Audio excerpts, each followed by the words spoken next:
سورة المباركة الفاتحة. بسم الله الرحمن الرحيم.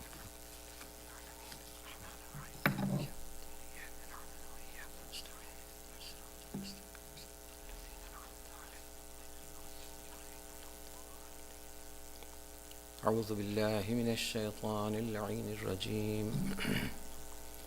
بسم الله الرحمن الرحيم. الحمد لله الذي لا يبلغ مدحته القائلون ولا يحصي نعماءه العادون ولا يعدي حقه المجتهدون. الذي بعد فلا يرى وكرب فشهد النجوى تبارك وتعالى. الصلاة والسلام على الرسول المسدد والمصطفى الأمجد أبي القاسم محمد صلى الله عليه وسلم وبآله الطيبين الطاهرين المعصومين الذين أذهب الله عنكم الرجس أهل البيت ويطهركم تطهيرا.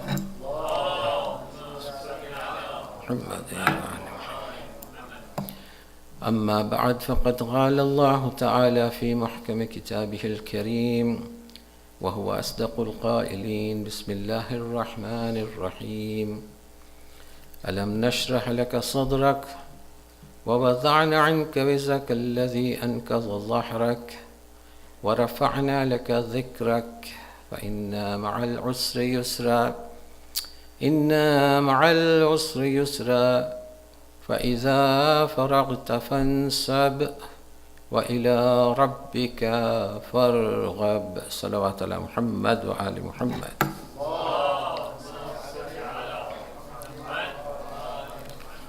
Once again, brothers and sisters, I begin in the name of Allah, the Beneficent and the Merciful, the one who gives us the existence and the one who brings us into being from nothing,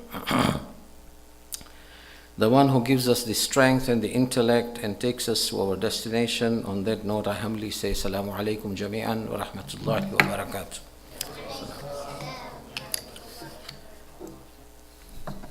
Tonight, as we are commemorating the shahadat and the martyrdom of our 8th Imam, I see it befitting to discuss some fundamental issues, or a fundamental issue from the fundamentals that we have in the Shia faith. The 5 fundamentals that we have: Tawheed, Adala, Nubuwa, Imama, and Qiyamah. So this surah that I have recited, the final 2 ayats, فَإِذَا فَرَغْتَ فَانْسَبْ وَإِلَىٰ رَبِّكَ فَارْغَبْ, deals directly with the 4th fundamental of ours, which is Imama, after the prophethood. Now, in the light of Imam Rida's Imamat, this is the subject that I have chosen, and I will be extensively discussing this subject particular to our faith tonight. The method of guidance, my brothers and sisters, that Allah has established or adopted for His creation is that He sent one prophet after another prophet, وَكَذَلِكَ, and the others, to guide mankind onto the right path, one after the other, starting from Adam, Nuh, and the rest. Now, without the guidance of the prophets, it was not possible for mankind to be rightly guided onto the accepted path as described by Allah subhanahu wa ta'ala. Now, Allah adopts 2 kinds of guiding factor for His creation. One is the divine guidance, where He sends His appointed apostles, appointed prophets. And the other guiding factor is, of course, in the Quran, where it says, وَنَفْسٍ وَمَا سَوَّاهَا فَأَلْحَمَهَا فُجُورَهَا وَتَقْوَاهَا. There is that nafs that He has put into us, this consciousness, which is another guiding factor, that if there is no prophet, for example, to guide, then your own nafs will guide you, because Allah says every nafs has been granted the faculty to decipher right from wrong. وَنَفْسٍ وَمَا سَوَّاهَا. He says, I have perfected this nafs. I have perfected this consciousness in you. وَنَفْسٍ وَمَا سَوَّاهَا فَأَلْهَمَهَا فُجُورَهَا وَتَقْوَاهَا. When the child is born, this nafs has already been established with powers to guide you whether something is right or something is wrong. So this is another guiding factor that Allah has established in human beings. Now, this nafs that guides us is also, we call it a basic common sense also. It's known as basic common sense, which is our intellect and our brain. Now the work of Nabi, the work of the Prophet is that he externally guides us. He shows what is good, what is evil, what is right, what is wrong, etc. And he tells us what pleases Allah and what makes him angry, what he is not pleased with. And this is the way the Prophet establishes laws and guidance in order to elevate human being into spiritual perfection.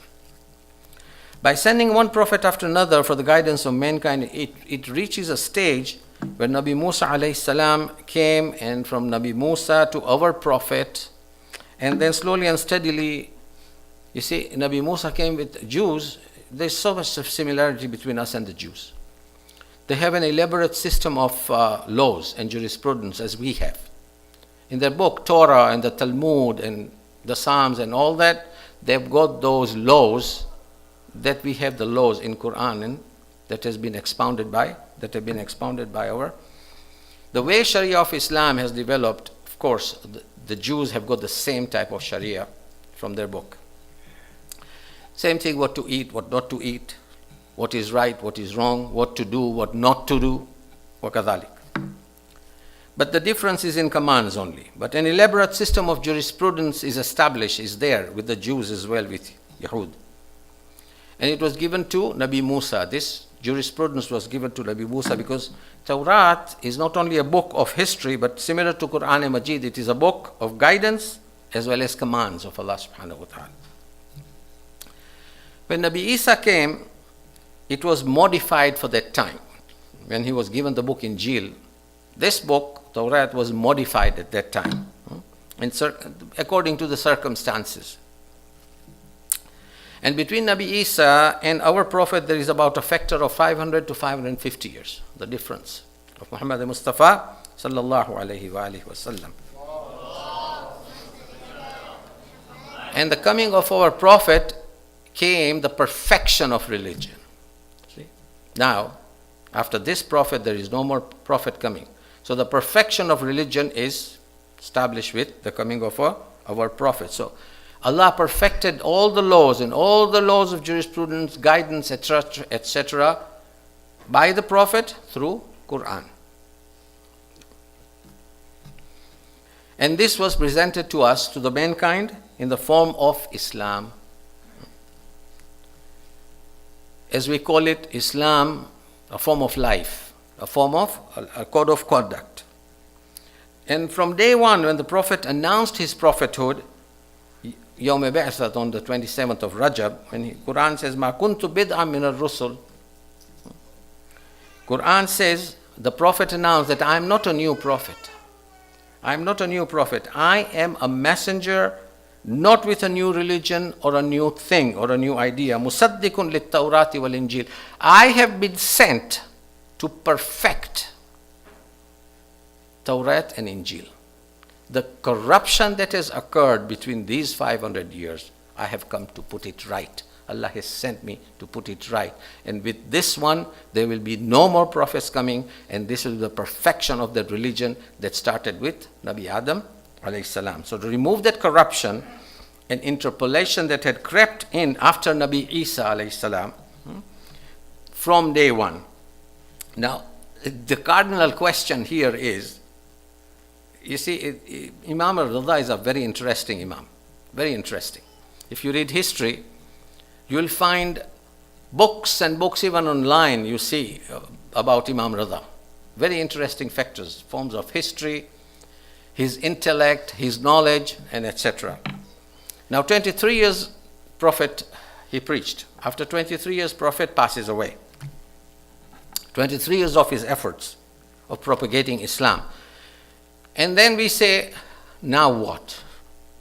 After these 23 years, now what? And if you take the life of the Holy Prophet himself, you will find that the traditions are reported in two ways. One is his existence as light. Because we have clear-cut traditions that the Prophet existed in a light form as he was a Nabi at that time when Adam was not even created. And secondly, his existence in the human form when Allah subhanahu wa ta'ala decided that he should appear on this earth as a prophet in human form.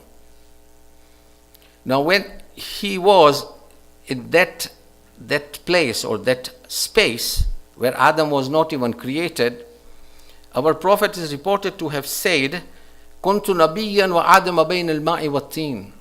That I was a prophet when Adam was not even created yet. Adam was just a statue. Kuntu nabiyyan wa Adama bayna al-ma'i wat-tin. That Allah was perfecting him only with clay and water. See, so he was that light at that time before the advent of Adam. Now what happens after the Prophet?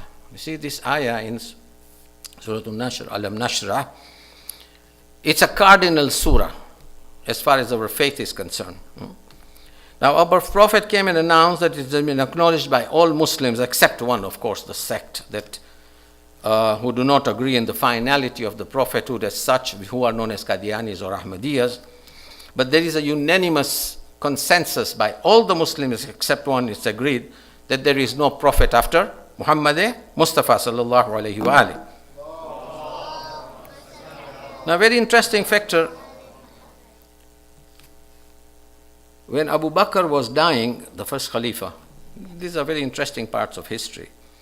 The first Khalifa of the Muslims, when he was seriously ill and he was sure of his death,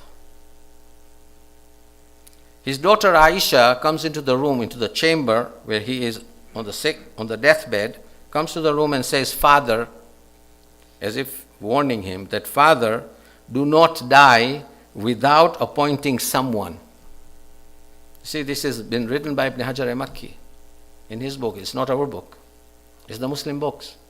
Aisha comes and tells him that, "Father, do not die without appointing someone, because if you do not," really, if you do not appoint anyone, Allah subhanahu wa ta'ala will take you to task on the day of judgment as to why did you leave the ummah without a shepherd. This is Ibn Hajar al-Makki in his book As-Sawa'iq al-Muhriq. And now the question is, no one asked that if Abu Bakr is going to be answerable and responsible to Allah for not appointing someone after him, was the Prophet of Islam himself conscious of this responsibility or not? Doesn't enter a common sense, does it? Was the Prophet of Islam himself conscious of the responsibility of appointing some shepherd for this ummah, Muslim ummah, if it applies to Abu Bakr and later Khalifas, by the way? Why does it not apply to the Prophet? That is why we believe, and we have authentic sources to believe, that the Prophet did not leave this world without appointing someone. That there is no prophet after me, but this will be appointed successor, appointed by Allah subhanahu wa ta'ala and guided by the Prophet himself, identified by the Prophet himself. And this is why the Surah Al-Nashr comes into play, when the Prophet has been commanded, if you see the last two ayat, go and read the tafsir even a little bit, and you'll find the Prophet is being told by Allah subhanahu wa ta'ala, فَإِذَا فَرَغْتَ. فَإِذَا فَرَغْتَ means what? That when you complete your mission, in Urdu they say farigh hona. فَإِذَا فَرَغْتَ means you have completed your mission. Fansab, appoint someone. See? وَإِلَىٰ رَبِّكَ فَارْغَب means do not come back to me till you have appointed someone and then you return to me. So it's a very interesting surah. فَإِذَا فَرَغْتَ فَانْسَبْ Nasb means to establish someone on your seat. There should be an authority of that time appointed by you. And then you come back to me. Do not leave this world without appointing someone. Salawatu ala Muhammad wa ali Muhammad.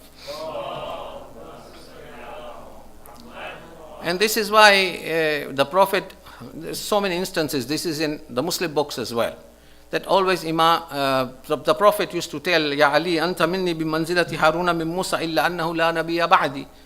Means, Ya Ali, your status vis-a-vis my status is that of Harun with Musa. Harun and Musa. Musa was a prophet, Harun was a prophet, but Harun was a successor to Musa. So the only difference between you and me, Harun and Musa, was both prophets, but he was successor to Musa. And the difference between them and us is that I am the final prophet. You will not be a prophet, but you will be my successor. And this is in the Muslim books. أنت مني بمنزلة هارون من موسى إلا أنه لا نبي بعدي. The Sufi ulama, the Tahir al-Qadir, they always talk about this hadith. So now we believe that, you see, so what happens now?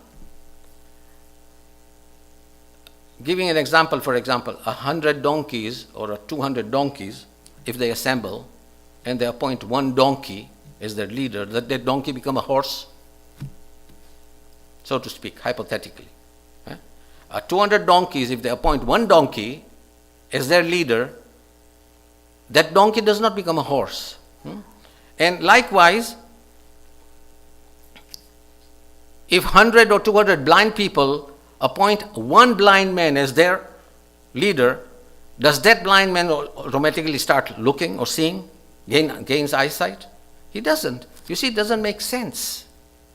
It really doesn't make sense. The man does not become in any way infallible. Thousands of people can appoint one person, but that person will not become ma'soom. He will not become infallible. He will not be appointed by God. He does not acquire the qualities to become a leader as appointed by Allah subhanahu wa ta'ala. It has to be by divine appointment as per this surah. Salawat ala Muhammad wa ali Muhammad. So in our case, the Prophet is infallible. When he says, Ya Ali, anta minni bimanzilati Haruna min Musa illa annahu la nabiyya ba'di, means the Prophet is infallible and ma'soom, therefore his successor has got to have the same qualities. He cannot be otherwise, except that he will not be a prophet. There will be no prophethood after him. So the successor has to be infallible. The Prophet is alim. He's the most knowledgeable person. His successor has got to be the most knowledgeable person. There's no two ways about it. Not only alim, he must be the most learned person of his time. And this is what Imam Ridha proves it in that time, in the time of Ma'mun. It's very interesting. He knows the book of God, the Quran. He needs no one to explain to him. No one should teach him. People referring to him would get proper and correct answers. He is the bravest of them all. He is the most courageous. He is the most knowledgeable. That is the meaning of a successor to the Prophet, my brothers and sisters. Same qualities that the Prophet possesses has got to be in his. And by divine appointment, when there is divine appointment, of course, because there is interference of Allah subhanahu wa ta'ala in this personality. So whenever called upon by the permission of Allah subhanahu wa ta'ala, he has to show some signs of burhan. Burhan is a miracle or a karama. He has to show some signs of a burhan, and authority and the truth is what we call a mu'jiza.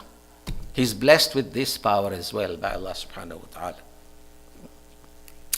And because the authority of God on the earth must remain till today, the authority of Allah must remain, because there is a clear-cut hadith that the Prophet said that this earth will not be able to sustain itself if there is no hujjah. If there is no my divine appointed person, This earth will not be able to sustain itself if there is no authority and if there is no proof of Allah subhanahu wa ta'ala has got to remain after the Prophet. And these are A'immah, salawatullahi wa salamu alayhim ajma'in. And that's our 12th Imam. Salawat ala Muhammad wa ali Muhammad. And you see, the thing is that now the Shia community is being diluted so much, especially in the Western world. It is being diluted so much that we listen to some whispers against our Imam, these immaculate personalities, but it is because our fault.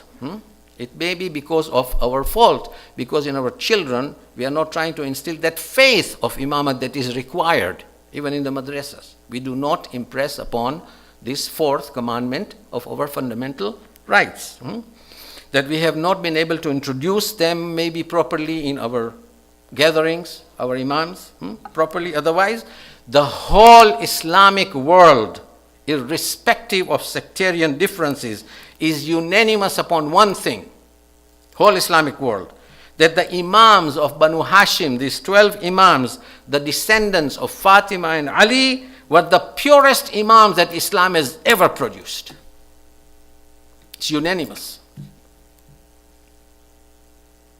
Even some of the Wahhabi scholars agree to this.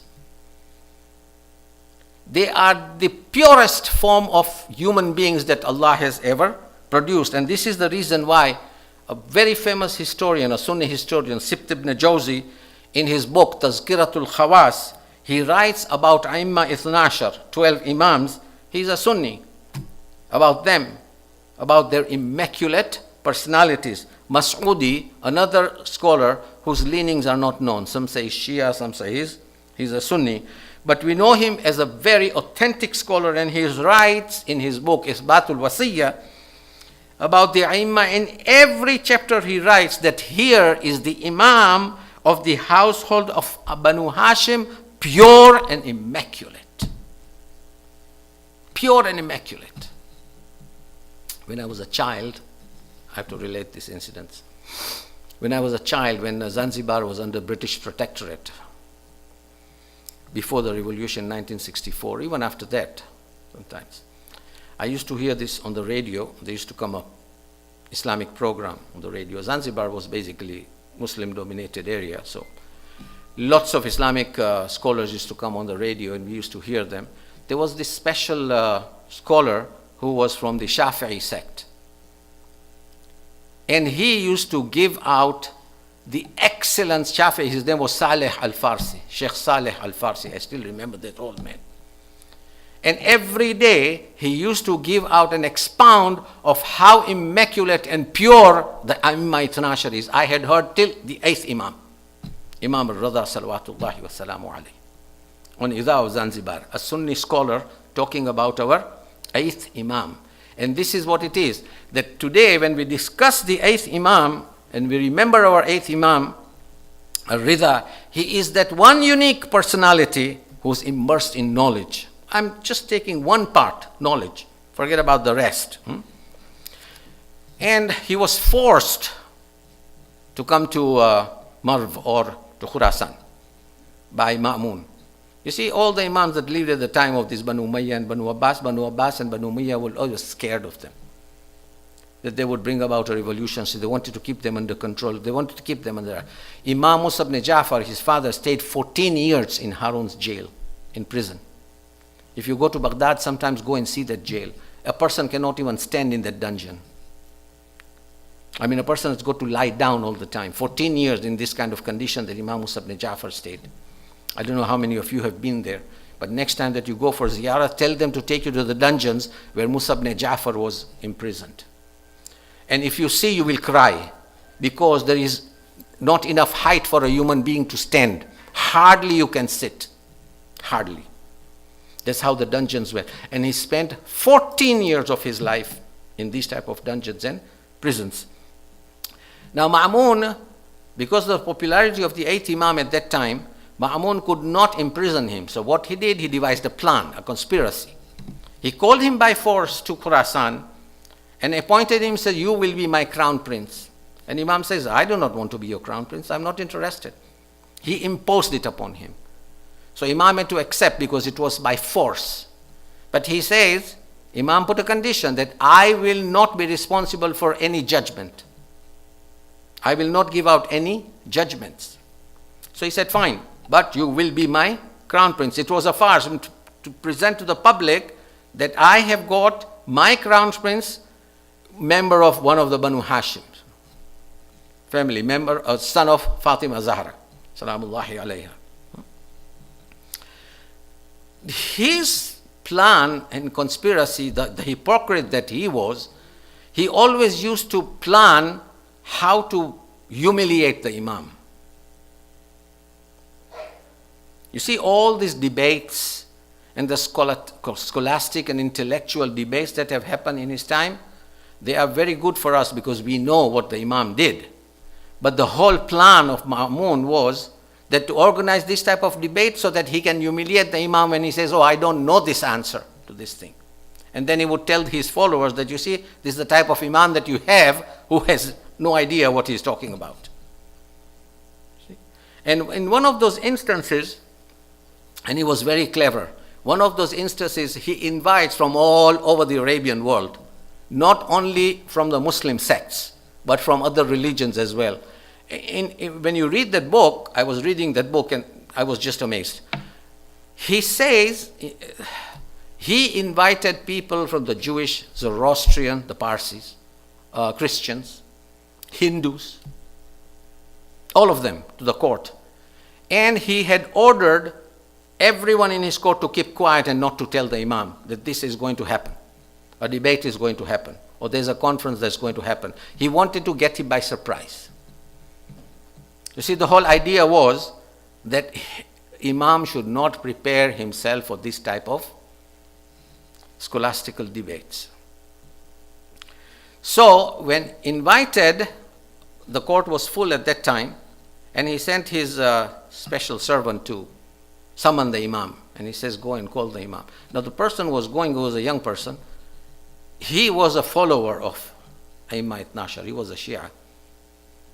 A follower, he may not be a staunch one, but a weak one like me. And he always used to fear about the Imam, that what's going to happen to him in this Zalim's court. So he went there running and he says, he has summoned you.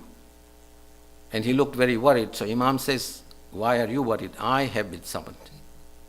So he said, no, this was all a plan. Now he has gathered all these intellectual scholars from various sects and various faiths. And he wants you there now because they are going to ask you questions. And the whole idea is that you falter. So Imam alayhi salam tells him that you do not have to worry. You do not have to worry because I am Hujjat of Allah subhanahu wa ta'ala. And Allah will never ever allow me to be humiliated. Never. And you will see after this debate who gets humiliated. And this is a very important factor at that time. Imam comes with all his majesty and his glory, and he never used to sit on the throne. He always used to sit on the mimbar. He sits on the mimbar, goes on the mimbar, and after the exchanges of pleasantries, salams, he addresses the Jewish rabbi. There was a chief rabbi that had come at that time. You see, the whole thing is that 2 years that Imam spent in the company of Harun, the most knowledgeable and the most learned Khalifa of the Banu Abbas was Ma'mun. Why? Because he spent time with Imam, and Imam imparted so much of knowledge to him that he became the most knowledgeable Khalifa in the Abbasid ruling family. That much of knowledge he had. What he used to do, conspire behind Imam's back also before this debate transpired, he used to call his old scholars, he used to call them and tell them that I want you to prepare yourselves to debate with a Shia. And he used to give them some time. After they had prepared themselves, he used to sit down and debate with them, and they said, why are you debating with us? He says, if you can defeat me, you will be able to defeat a Shia. And they never used to defeat him. His own scholars were unable to defeat him. That's how much of knowledge this man had. Just in the company of Imam for 2 years, only 2 years. And Ma'mun had gained so much of knowledge from our 8th Imam. Now Imam, in all his majesty from the mimbar, in the glory that he was in at that time, he asked the Jewish rabbi that, You want to ask me questions or do I ask you a question? Salawat ala Muhammad wa ala Muhammad.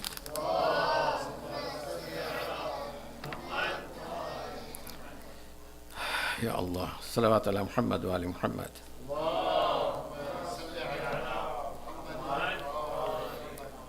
No, in fact, he addresses the Christian archbishop first, Uskov. He is addressing the Christian archbishop. He was a Roman Catholic, by the way. And he tells him, should I start or you start? And the Roman Catholic, the archbishop, Uskov, archbishop I think is second in hierarchy from the Pope. So he said, no, you ask. So Imam is asking him that, do you know what is the status of Jesus Christ in our eyes, in the Muslim eyes? And he says, no, but tell me, the Uskov, the archbishop says, tell me, what is the status of Jesus Christ? So Imam explains to him that Muslims believe that he's one of the mightiest messengers of Allah subhanahu wa ta'ala. And he came as a servant of Allah. Because in our scriptures it is clear that when he was in his crib, when he was in this cradle, when he was brought by his mother, and the Jewish people asked him that, oh Maryam, you have brought a child and you are not married? And she signaled to the child, because she told them with signals that inni nazartu lirrahmani sawman, that today I have taken a vow, an oath not to speak. So you speak to the child. So the Jewish people said, فَكَيْفَ نُكَلِّفُ مَنْ كَانَ فِي الْمَحْدِ سَبِيًّا, that how can we talk to a child who is in his cradle? So she, فَأَشَارَتْ عَلَيْهِ, said, try.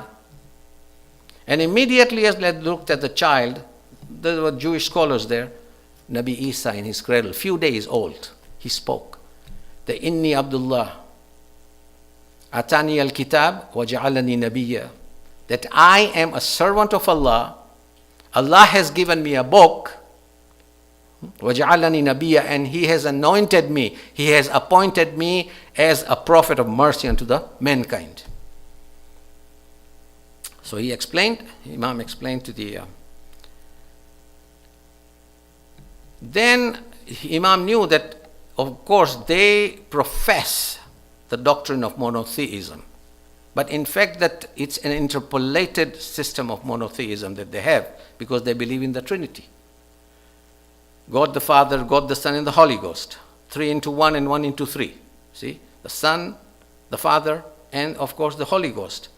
So Imam, to test him, he says, you know, the problem with Jesus Christ is that he was very weak in his worship. Now this is a test that he gives him. It was kind of to end the debate, that there should be no more questions coming out of the Christian missionaries. And the Archbishop was kind of agitated, and he says, how was he weak in his worship?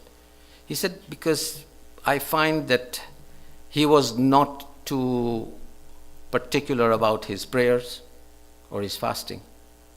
And the Archbishop went on the warpath against him, and he says, I don't know what sort of an alim you are, a Muslim scholar, but as far as our books are concerned, Nabi Isa he never used to sleep at night. He used to perform salat, it means he used to perform prayers all night, and he hardly ate during daytime. He was fasting during daytime, performing salat and prayers at the night time.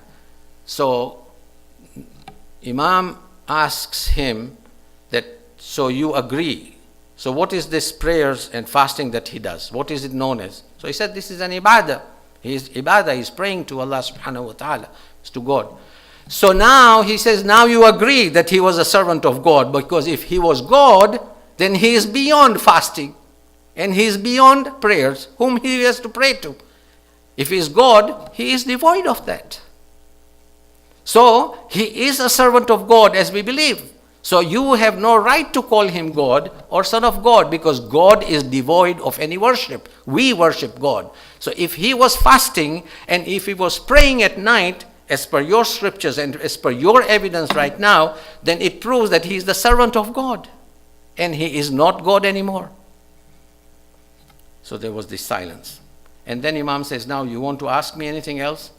And he says, there's nothing to argue now. You've already proved that he's a servant of God. So we got nothing to challenge you on any matter. I mean, Imam didn't even have to refer to the Quran.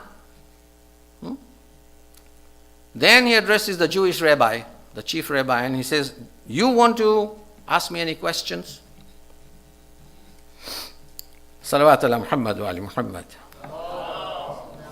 The Jewish rabbi says, no, you tell me what you have to tell me about my religion. So he says, Imam says to him that I find it very strange that you people, means you Jews, do not believe in any prophet after Moses. Why is that? You stop at Moses. I mean, you believe in every prophet up to Adam. But when you come to Moses, you stop. And then you refuse to believe in Jesus and, of course, the Prophet of Islam. Why is that? So he said, well, Moses, for us, takes the cake. And he says, why? Because he says he performed so many of those miracles that the later day prophets were not capable of doing that. And there is no mention in our books of the coming of any other prophets apart from Moses. Imam says, is that so? And he said, yes. He says, miracles such as what? So he said, Nabi Musa had this special miracle that he used to put his hand in his shirt and take it out, and it used to shine brightly like the sun. His hand used to shine brightly like the sun. And then he performed the miracle with his staff, his stick. When he threw it in the court of Pharaoh, it turned into an anaconda. And it devoured all these magician sticks or the snakes. And then with his staff, he performed a miracle to part the Red Sea. So he said, fine. So Imam said, okay, according to Christianity, Jesus performed those miracles which are even beyond when Moses performed. Such as, says he brought the dead to life. He brought the diseased people. He cured them, the lepers and the blind. He gave them eyesight. So what do you say to that? He says, and our prophet, and he says our prophet also performed all the miracles that from Nabi Adam right up to him, all those miracles that they had performed, he had the power to perform. And he explained to him. So he said, the Jewish rabbi tells him, this is not mentioned in our books because we stop at Nabi Musa and there's no mention of these type of incidents in our books. And we haven't seen them, that Jesus performed this and your prophet performed this. So he said, did you see Moses perform then? Because that was also thousands of years ago. So he says, no, we did not see it. But because it is registered in our books and our books are authentic, that is why we believe in that. Now, Imam alayhi salam, salawatu ala Muhammad wa ali Muhammad,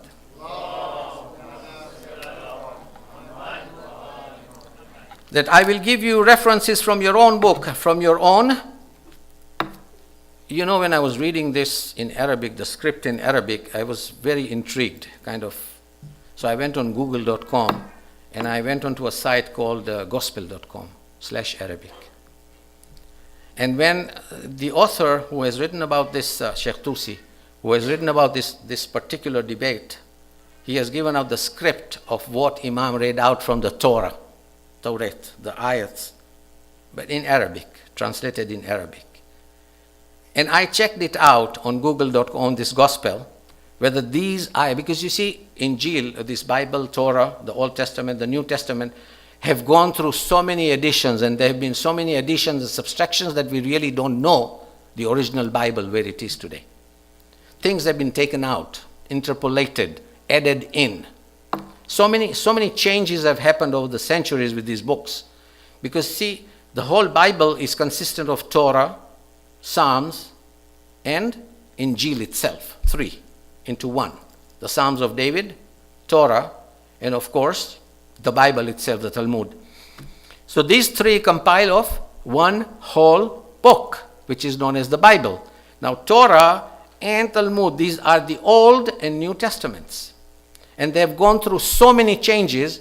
So I particularly, man, I was sitting in the morning from 5 o'clock, and I was looking at it whether these verses which are mentioned by Tusi, are they still available? And I was amazed, because they are still available in that Torah. And what are these verses? I will read it out to you. Salawat ala Muhammad wa ali Muhammad. You see the forevision, the knowledge of Imam. He knew that these Bibles, these books are going to change. He picked up those verses that will not change through centuries. And it will last till the day we see it. And I saw it myself today in the morning. Alhamdulillah. And Imam says, and then I wrote this down, that these verses, you see the forevision, the knowledge that Imam had, that he picked out those verses that will last till the 21st century, all till the day of Qiyamah, which will not be taken out from their books. And Imam says to the Jewish rabbi that in Tawrat, it is written, he is copying it in Arabic, وَتَجَلَّ رَبُّكَ, means Allah manifested himself.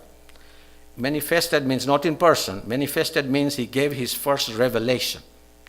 The first glory that Moses saw of Allah was on ala Tur Sinai. Tur Sinai, Tur means hill or mountain. Sinai means Sinai. So وَتَجَلَّ رَبُّكَ ala Tur Sinai means that on Mount Sinai, he revealed his first wahi. He manifested himself in front of someone. Who was that? So the Jewish rabbi readily agrees. He says, our prophet, our Moses, whom we believe in. Fine. Now he says, go to the same ayah, next ayah. Same chapter, next ayah. He says, same book, same verse. Next ayah, it says, وَتَجَلَّ رَبُّكَ عَلَى جَبَلِ السَّعِيرِ. It is there in Tawrat. وَتَجَلَّ رَبُّكَ لِلْجَبَلِ سَعِيرٍ, that Allah manifested himself and gave the first wahi on the mountain of Sa'ir. Mountain of Sa'ir is somewhere in Palestine. And your Lord sent his or showed his manifestation on Mount Sa'ir, and that is the translation. And Jabal Sa'ir in English, it's Mount Sa'ir. And Imam asked, who is this wahi gone to? You tell me. And the Jewish rabbi says, I don't know, but it is there. And he told him that is Jesus. He is the only prophet who claimed that he received Jesus of Nazareth received his first revelation, first wahi on the mountain of Sa'ir. This is number 2. And the next verse in the same book in Tawrat, till today, it says, وَتَجَلَّ رَبُّكَ عَلَى جَبَلِ فَارَانٍ. If you recite Dua Samat on Friday evenings, you will find all this there. It is in Dua Samat on Friday evenings, that is to be recited before the sun sets. And you will find this in its magnificent glory, this Jabal Sa'ir, Jabal Faran, and Jabal Tur. All this. And it says, وَتَجَلَّ رَبُّكَ عَلَى جَبَلِ فَارَانٍ, that Mount Paran, it's known as Mount Paran or Faran, something like that in English. It's known as Mount Paran. It's a chain of mountains till today in Mecca, and one of the mountains, it's a chain of mountains, and one of the mountains holds that cave in which the first revelation came to Muhammad Mustafa sallallahu alayhi wa alihi wa sallam. And Imam is telling him this Jabal Faran is there in Mecca, and our Prophet of Islam, the first revelation came to him in the cave of Hira in Jabal Faran. This Jabal Faran is there in your book, Mustafa, the Prophet of Islam. And he lowers, he said, the rabbi turns in amazement, lowers, he says, Imam says now, and he asked the Imam, how do you know all this? So Imam confirms that, have you seen? It's in there? And he says, yes, I see this. But we never knew who had received what sort of revelation. But now he is stumped, because now he cannot say no. It's there in his book that there are 3 prophets mentioned in Tawrat who received the revelation: Moses, Jesus, and our prophet. And then Imam says, now let me tell you more. Before you stop, let me tell you more. And this is something that we have to know, our children have to know, that when we say, why, when someone asks, why do you believe in 12 Imams? So we have to quote this surah. Surah number 5, verse number 12. You see the combination, 5 and 12, which is Surah Maida, number 5 and 12. Very easy to remember. And what is this? Surah Maida, verse number 12 says, وَلَقَدْ أَخَذَ اللَّهُ مِيثَاقَ بَنِي إِسْرَائِيلَ وَبَعَثْنَا مِنْهُمُ اثْنَا عَشَرَ نَقِيبًا, where Imam proves to him that from the Ummah, from prophethood, there will be only 12 Imams. This is a lesson to the Muslims.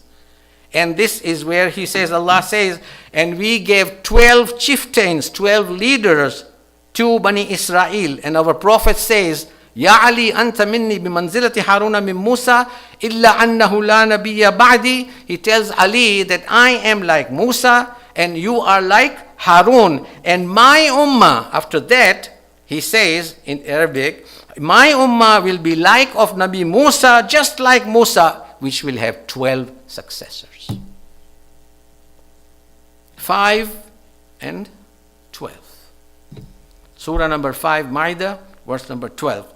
And I also will have 12 successors, 12 tribes from Bani Israel with 12 leaders. So you see the similarity in Quran and Torah. So Imam tells the rabbi, in Torah it says, the last messenger will have 12 successors. He tells this, open your book. Open your book. Now Imam is sitting far away. He opens his book. And I will read for you. You see, this is another mu'jiza. And he reads for him and he says, he picked up his book, randomly opened a page, and Imam started reading. He randomly opened a page. And Imam started reading, and when Imam read, the chief rabbi looks at him, he looks at the book, looks at him, closes the book, turns around and says, Ya Ali, he says, Ali, how did you know what page I was on? You started reading the same chapter and the same verses that I had randomly opened. How did you know I was on that page? You are there and I am here. There is no way you could have seen me. How did you know that what page I opened? Because the distance that we are without looking, how did you know? And Imam says, if I cannot tell you without looking what page you opened, then I am not appointed by Allah subhanahu wa ta'ala. I am not Hujjat of Allah. When all this fiasco transpired, Ma'mun got very upset. He saw these things are not going his way that he wanted. So he did not want this debate to go any further to Zoroastrians or the Hindus. So what he did was he got extremely upset, jumped off the throne, and he says, now stop harassing my crown prince. No more questions will be asked. And this debate is dispersed. And he dismissed them. The downfall finally came of Imam Musa ibn Ja'far, downfall in the sense that why he was martyred, that an event transpired in Khurasan. There was a severe drought. And this is where as they say, this is the last straw that broke the camel's back. There was a severe drought in Khurasan. Ma'mun called all his experts. You know the meteorological department that we have, who look at the heavens and say, predict for days? That tomorrow, the after, for the whole week, it's going to be 2 + 2 - 2. There's going to be rain, there's going to be snow. That time he had those experts at that time. What sort of experts? I have no idea, but it's the book. He called all the experts and he told them, I want you to find out how many days or when the rain are going to come. Because we've been suffering without rain. And they unanimously, they were all intellectual. We can call them astronomers or whatever, or geologists or whoever. And they said, Ma'mun, there is no chance for rain for many months to come. Because the drought that has been effective, and when we look at the skies and the heavens, there is no chance of rain to come. He gave them 2 days to find out. When they confirmed that there's chance of no rain coming now, he approaches Imam Musa Ridha alayhi salam, salawat ala Muhammad wa ali Muhammad. And he tells him, Ibn Rasulillah, people are suffering from drought, our farmlands are drying, the ponds and the rivers are drying, so can we have some, can you lead Salatul Istisqa, you know, when there is scarcity of water, when the land is dry?